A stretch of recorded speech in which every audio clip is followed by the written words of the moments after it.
Creatine supplement लेने का main purpose होता है आपकी मसल क्रिएटिन लेवल को पूरी तरह सैचुरेट करना, जिससे उसके सारे फायदे मिल सके। इसके लिए दो कॉमन तरीके होते हैं। पहला तरीका होता है लोडिंग फेज, जिसमें आप 20 से 25 ग्राम क्रिएटिन रोज लेते हो, जो आमतौर पर 4 से 5 डोसेज में बांटा जाता है 5 से 7 दिनों के लिए। इसका मकसद होता है मसल क्रिएटिन स्टोर को जल्दी से जल्दी सैचुरेट करना। उसके बाद आप बस 3 से 5 ग्राम रोज लेते हो ताकि ये लेवल मेंटेन रहे।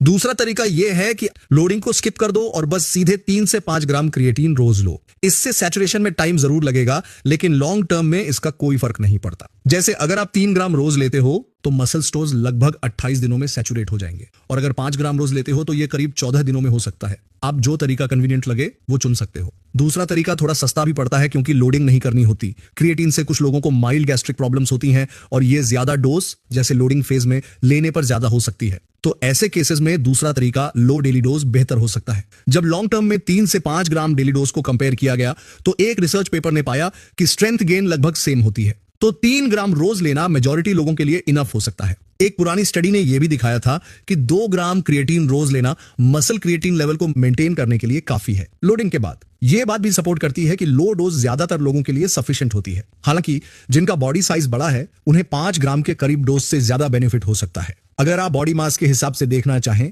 तो 0.4 ग्राम प्रति किलोग्राम रोजाना लेना प्रभावी हो सकता है। क्रिएटिन को साइकिल करने की कोई जरूरत नहीं है। इसे लंबे समय के लिए लेना सुरक्षित माना गया है। कुछ लोगों ने किडनी को लेकर चिंता उठाया है, लेकिन ये क्रिएटिन और क्रिएटिनिन मेटाबॉलिज्म को ठीक से न समझ पाने की वजह से है, और एक पुरानी 1998 की केस स्टडी पर बेस्ड है। क्रिएटिन लेने से क्रिएटिनिन लेवल बढ़ता है, लेकिन ये कोई सीरियस प्रॉब्लम नहीं मानी जाती। 1998 वाली स्टडी में कई खामियां थी। आज हमारे पास और डेटा है, और एक बड़ी रिव्यू स्टडी ने कंक्लूड किया है कि कोई सीरियस साइड इफेक्ट नहीं देखे गए, और जहां देखे गए हैं वहां भी कई कंफाउंडिंग फैक्टर्स इन्वॉल्व